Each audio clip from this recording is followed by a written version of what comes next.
जिसे ब्रह्मचर्य रहना उसे नित्य सत्संग सुनना चाहिए। सत्संग ही एक ऐसा है जो तुम्हें उठा सकता है। संसार में आज तक किसी की भी उन्नति हुई है तो उसे सत्संगी कहते हैं। और ब्रह्मचर्य रहने के लिए कम से कम 2 बार सर्वांग स्नान अत्यंत आवश्यक है। उससे ब्रह्मचर्य को सहायता मिलती, शरीर की गर्मी नष्ट होती है और हमारे भाव में भी पवित्रता आती है। तुम इतने मजबूत बनो कि कोई भी बुराई तुम्हारे हृदय में प्रवेश न करे, कोई भी तुम्हें बुरा न दिखाई दे और तुम सब में भगवान को देखकर इस माया पर विजय प्राप्त करो। कोई भी बुरा हमको दिखे ना और कोई भी बुराई हमको परास्त न कर पावे, कोई भी दुख हमारी प्रसन्नता को न छुपाए, क्योंकि सर्वम खलमिदम ब्रह्म, सब जगह वही विराजमान है। कौन बुरा है? सच्चा ज्ञान, सच्ची अच्छाई तो यही है ना कि बुरे में भी मुझे भगवान दिखाई दे। ब्रह्मचर्य अगर सही है, आपने किसी तरह इधर उधर, तो ये प्रश्न ही नहीं रहेगा। जिधर दृष्टि डालोगे उधर जय होती चली जाएगी। इसके निकलने में तुम सुखानुभव करते हो, उसको रोकने में कितना महान सुख हो। यदि ब्रह्मचर्य है, कोई भी रोग तुम्हें परास्त नहीं कर सकता। नवीन उत्साह, एक नवीन बल तुम्हें कहीं झुकने नहीं देगा। इस संसार चक्र में जितने रोग हैं, सबको शासन में रखने के लिए ये नाम पर्याप्त है। तुम्हारे ऊपर इनका प्रभाव नहीं पड़ पाएगा। ये 28 नामों का जो पाठ करता है वो जीवन मुक्त महापुरुष हो जाता है। भगवान ब्रह्मा जी ने उपदेश किया शनकादि को। राधा, राशेश्वरी, रम्या, कृष्ण मंत्राधिदेवता, सर्वाद्या, सर्ववंद्या, वृंदावन बिहारिणी, वृंदाराध्या, रमा, अशीष गोपी मंडल पूजिता, सत्या, सत्यपरा, सत्यभामा, श्री कृष्ण वल्लभा, वृषभानुसुता, गोपी, मूल प्रकृति, ईश्वरी, गांधर्वा, राधिका, आरम्या, रुक्मिणी, परमेश्वरी, परात्पर, पूर्णा, पूर्णचंद्र निभानना और भुक्ति मुक्ति प्रदा भवव्याधि विनाश। 28 नाम मात्र जपने से समस्त कामनाओं की पूर्ति। स्नान में ठंडे जल का प्रयोग। सबसे पहले नाभि से स्नान करें। नाभि से ऐसे जल यहां नाभि में डाले, 2-3 कमंडल ऐसे, और फिर स्नान करें। ऐसा ब्रह्मचर्य के लिए अत्यावश्यक। एक क्लिप आई थी पंडित दया प्रसाद जी की, तो वो भी स्नान कर रहे थे, तो पहले यही डाला था नाग, उनका बाबा शास्त्रीय पद्धति के अनुसार स्नान कर रहे। साबुन, सोडा, ये जो फैक्ट्रियों में बनते हैं, इनसे शरीर साफ करने की जरूरत नहीं है। यदि आप तेल नहीं लगाओगे तो रोज रज लगती शरीर में। कहीं ऐसा नहीं कि मैल जमा मिले, नहीं। मैल तभी जमेगा जब आप तेल लगाओगे, फुलेल लगाओगे, और फिर वो जम जाएगा। फिर साबुन की क्या जरूरत है? अगर जटा साफ करनी है, जैसे रीठा है, ऐसे पवित्र चीजें हैं, इनसे साफ कर लो। या भाई कोई पवित्र आते हो ऐसे पदार्थ, तो भाई साफ कर। अब महाकुआ साबुन लगा के ब्रह्मचारी, रजोगुण चढ़ेगा, काम भावना जागृत होगी, भजन। अरे इससे लाभ हटाना भाई, इससे लाभ हटाना। त्वचा स्वयं साफ रहेगी यदि आप तेल मालिश नहीं करते। अब तेल की जरूरत क्या है? जब ब्रह्मचर्य है तो तेल की जरूरत क्या है? ठंडे पानी से नित्य नहाना ब्रह्मचारी के लिए अत्यंत आवश्यक है। सर्दी अब शुरू नहीं हुई हो, गीजर से स्नान शुरू हो गए, साधना हो रही। ये सबसे बड़ी क्रूरता अपने साथ तुम कर रहे हो। यदि हस्त क्रिया के द्वारा अपनी जीवनी शक्ति को नष्ट कर रहे हो, आपकी नस नाड़ियों से जीवनी शक्ति निचुड़ रही है, ये तुम्हारा नाश कर दे। इस क्रिया से जितनी हानि उठानी पड़ती है वो हम वर्णन नहीं कर सकते। ये घबरा के कि मैं क्या अनुष्ठान करूं, दुख दूर हो जाए, ये आओ दुख, मैं अनुष्ठान करूंगा, भगवान प्राप्त हो जाए, तुझे मैं भोगूंगा, तुझे मैं भोगूंगा।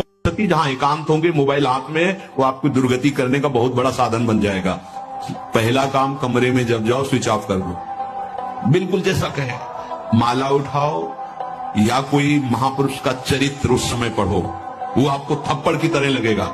और चरित्र पढ़ के उसी के चिंतन करते हुए सो जाओ, या माला लेकर के जब करते जब नींद आए तब सो जाओ।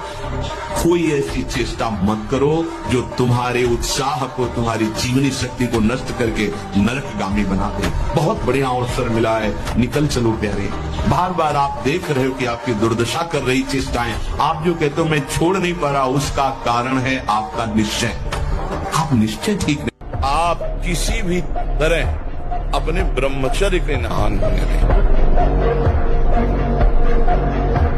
हनुमान जी को कोई परास्त क्यों नहीं कर पाता था? 2 कारण थे। चरित्र पवित्र, पहला चरित्र पवित्र, और दूसरा हृदय में भगवान का निरंतर स्मरण। प्रविश्य नगर की जय सब राजा हृदय राख, ये विजय का कारण था। हारना किसी को पसंद नहीं है, किसको अच्छा लगता है हारना? तो फिर अभ्यास में प्रमाद क्यों किया? फेल होना अच्छा नहीं लगता तो पास होने के लिए पूरे ग्रंथ को अपनी स्मृति में बसा लो।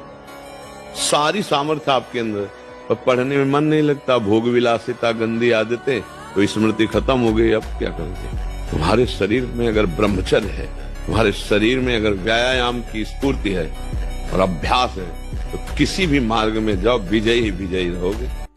जब कोई भी ब्रह्मचारी, कोई भी उपासक, कोई भी बैरागी, त्यागी महात्मा सोते समय असावधान हो गया तो उसकी रात्रि बहुत गलत जाएगी। खास जब आप सैया पे शयन करते उस समय असावधानी हुई तो विकार छा जाएगा, ध्यान रखना। आपका चिंतन गलत हो जाएगा, आपकी चेष्टा गलत हो जाएगी। जागृत में ना सही तो स्वप्न में आप सावधान उस समय जरूर रहिए। मन को बहुत इसको हठपूर्वक भी न, नहीं तो कोई छोटा मोटा नहीं, इतना बलवाल है कि ये सब तुम्हारा बंद करवा देगा, पाठ पूजा सत्संग सब बंद करवा देगा। देहाती भाषा में अड़ियल घोड़े को बहुत प्यार दुलार से ऐसा बनाया जाता है कि हमारी एड़ी का इशारा समझ जाए। ऐसे मन को शास्त्र सम्मत अगर ये मांग कर रहा है तो इससे ज्यादा कठोरता भी बर्ताव ना करो, धीरे धीरे आगे चलकर वो निर्मल हो जाएगा। लेकिन शास्त्र विरुद्ध यदि कोई बात कर रहा है तब तो डांट देना, झट बहुत समय नष्ट करवा दिया है मन, अब नहीं। लेकिन यदि सात्विक कोई बात शास्त्र सम्मत कह रहा है तो उसकी बात सुन भी लेनी चाहिए, तभी वो आपके अधीन होगा। सबको नचाता है अपने अधीन किए हुए। हिमालय पर्वत को उठाना हम सहज समझते, लेकिन मन को वश में करना इससे भी कठिन माना गया है। प्रभु की कृपा बल से सहज में इसे जीत लेता है। कौन सा आसन करने से ब्रह्मचर्य ऊर्ध्वगामी होगा? अब जैसे अवस्था आपका ही प्रश्न है। अब ये नए साधकों के लिए होता है, आपके लिए तो मुझे लगता है कि इस विषय में आप चिंतन ही छोड़ देना चाहिए। क्योंकि नए साधक, अब जैसे ऊर्ध्वगामी के लिए सिद्धासन अत्यंत आवश्यक है। अब सिद्धासन के लिए महाराज का शरीर काम नहीं करेगा। अब सिद्धासन जो बाई एड़ी है वो गुदा और मोत्येंद्री दोनों के बीच के स्थान में ठीक एड़ी ऐसे लगी हुई, और जो दाहिनी पैर की एड़ी है वो ठीक मोत्रेंद्री के ऊपर लगी होती है, ऐसे लगी होती है, और ठीक ऐसे बैठा जाता है। मेरुदंड बिल्कुल यही स्थिति होती है, और 2.5 घंटे 3 घंटे बिना हिले फट जाएगी जंगा, अभ्यास की हो ना हो तो। अब सुषुम्ना नाड़ी का संचार होता है, फिर वीर ऊर्ध्वगामी होता है। जहां हमारा मन किसी दृश्य को देखे हुए, किसी बात को सुने हुए या किसी क्रिया को, तो हम वो जब हमारा मन तदात्म होने लगे उस समय राधा राधा राधा राधा राधा, उसकी सुने ना, वो सुनाएगा आपको, वो दिखाएगा आपको, वो संकल्प बनाएगा, उस समय सुने ना, राधा राधा राधा राधा राधा राधा राधा, वो डिलीट हो। मनमानी आचरण करने के कारण, ब्रह्मचर्य ना रहने के कारण छोटे छोटे अवस्थाओं में बहुत ही दयनीय दशा है शरीर की, बुद्धि की, मानसिकता की। जब तक पाणी ग्रहण नहीं तब तक ब्रह्मचर्य का विधान शास्त्रीय विधान है, तभी गृहस्थ धर्म उनका बहुत सुंदर होता है। 2 लाइन बोला था, उसी में पूरा अध्यात्म है। छोटे बच्चों को या विद्यार्थियों को सबसे पहले ब्रह्मचर्य पर दृष्टि देनी चाहिए। सबसे पहले अगर ब्रह्मचर्य सुरक्षित है तो स्मृति, शरीर बल, सब बल जागृत हो जाएंगे। जीवन को स्वस्थ, विवेकपूर्ण और प्रसन्नता पूर्वक काटने के लिए, ये जीवन प्रसन्नता पूर्वक करें, इसके लिए ब्रह्मचर्य अत्यंत आवश्यक विषय है। प्रार्थना मान लीजिए, यदि आप जीना चाहते हैं सुख पूर्वक, किसी भी स्थिति में 20 वर्ष तक ब्रह्मचर्य नहीं टालना चाहिए। दोपहर की तपती धूप में पंडों की छतुरी के नीचे और रात्रि में वही घाटों, थोड़ी देर भिक्षुकों के बीच में बैठ जाना, जो मिला मिला नहीं तो हर हर महादेव, शांत। ब्रह्मचर्य और संयम का बड़ा बल होता है। कभी निराश, हताश और ऐसा नहीं कि चलने लायक नहीं, ऐसा कभी अनुभव जीवन में नहीं हुआ।